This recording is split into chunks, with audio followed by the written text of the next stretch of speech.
Another big Wednesday night showdown in Philadelphia, just outside Philadelphia. Dave, appreciate you coming on. U.S. Open Cup quarterfinal. We were supposed to do this a month ago. Obviously, that game postponed because of bad weather. Teams, I'm sure, ready to go. Interesting kind of stretch of the schedule. I know the Union weren't in the Leagues Cup. Red Bull was, so they went Leagues Cup, regular season, now Open Cup quarterfinal. Everyone's dealing with schedule congestion. A Union team, I'm sure, a little disappointed with their result over the course of this last weekend. Yeah, points were dropped at home, no doubt. 91st minute goal by Kerr late. Having said that, I thought the team has really been creating really well. Got an early goal in the game by Vasilev, and what I thought was a beautiful combination, a team goal from our left-hand side all the way down the length of the field, and Vasilev scored. So happy that the Union got on the board early, because in the game that we played, for those that have no idea, we came away with a 1-1 draw against Toronto in league play. It was the type of game that I thought that whoever would score the first goal in that type of game, because I knew Toronto coming in, tinker their formation from a back four to a back three. You can also call it a back five with the wing backs. Kind of made it a sloppy, ugly game, and a tip of the cap to them pulling out the late equalizer in the game. However, I do think the Union are creating a ton more chances than their opposition. They're doing a much better job in transition with their passing from back to front.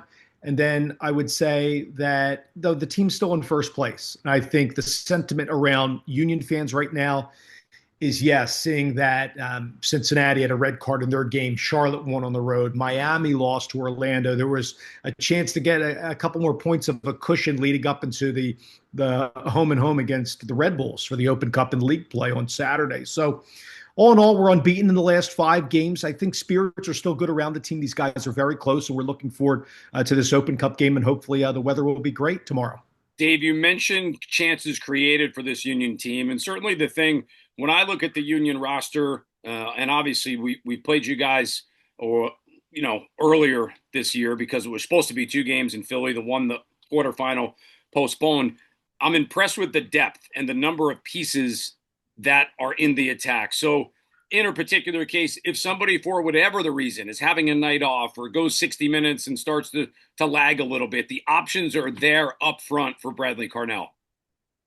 No doubt, whether it's bringing on a Mikel off the bench, and evident in the Colorado game, he gets 2 goals in a span of 6 minutes. He did that earlier this year in Montreal, where he scored a late goal for us to come away with 3 points on the road, which maybe we didn't have a great start to that game all the way back earlier, I believe, in early May.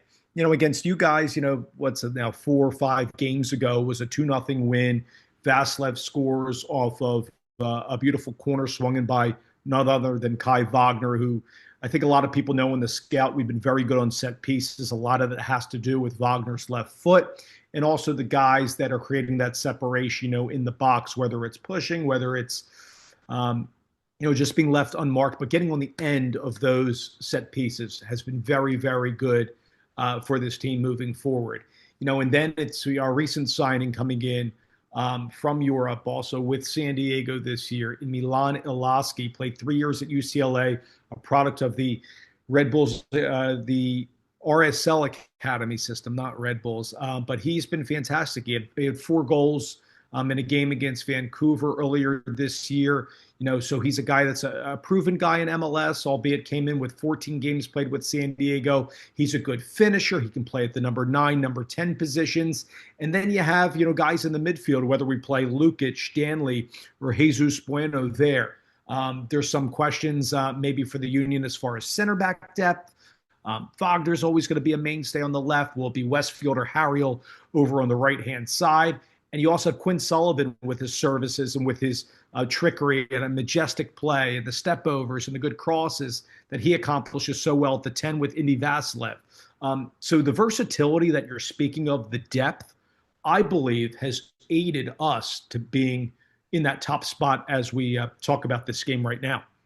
Dave, finish with this one if you can. And I know I asked you about this before the quarterfinal game that was supposed to be in July. That's now going to be played, obviously, this week. So much talk, and it includes a game from July. The Union have dominated Red Bull in terms of results. How is that either played up or played down during the course of this week, especially because of the way the schedule works out? As you said, it's a home and home. It was supposed to be two games in Philly last time. Now it's Philly and then in Jersey on Saturday night. I can't imagine that media are not continuing to talk about the fact that the Union have gotten nothing but good results against Red Bull the last few years. Look, the last time that we lost to you guys was back in the 2019 season, and then Marco Fabian scores a goal in whatever minute that was in stoppage time for that 4-3 win. That was the Union's first playoff win after we lost to Red Bulls. We win that playoff game, and then we continue our run as a lot of people know in 2020 Supporter Shield, Eastern Conference Final 21, losing to New York City and then beating them in 22 and going to MLS Cup.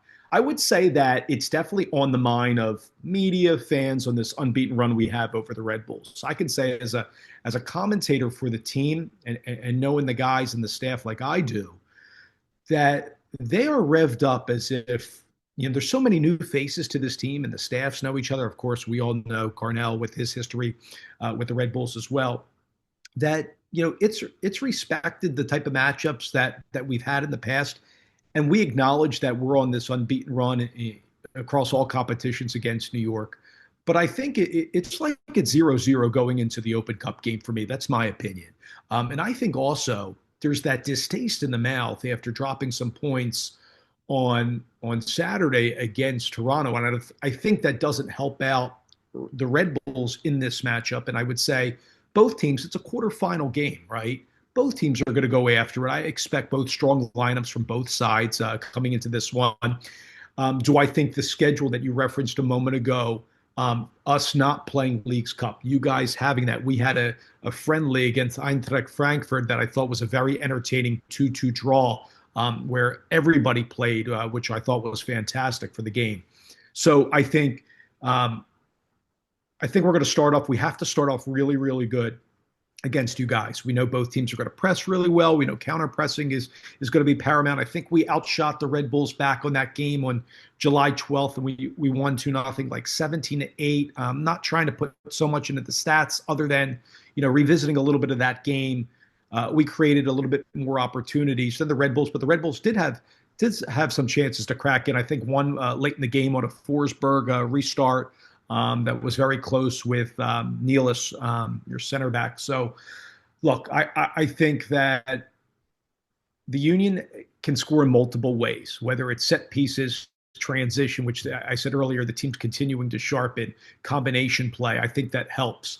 What I think that a lot of Union fans would tell you need to clean up, especially for these two games upcoming across all competitions against New York, is not allowing goals late at the death of the first and the second halves. The team would tell you that, and this is just right on the money. We've also scored our share of late goals this year. I mentioned Montreal. I can go back to Marcus Anderson on June 14th against Charlotte. And there's other games as well, but games against Columbus, Miami, this one against Toronto, even on the road at Columbus with a late goal out in first half stoppage time. The staff would tell you that needs to be cleaned up, and I think it will. We now have 8 league games left. We're still in first, a couple points ahead of Cincy and other clubs. You guys are fighting for a playoff spot in league play as well, neck and neck with Chicago and some other teams. So I think having that momentum for Open Club will be huge. Whoever comes out on top for Wednesday for the matchup on the road at your place on Saturday. And I know both of us can't wait to document it all.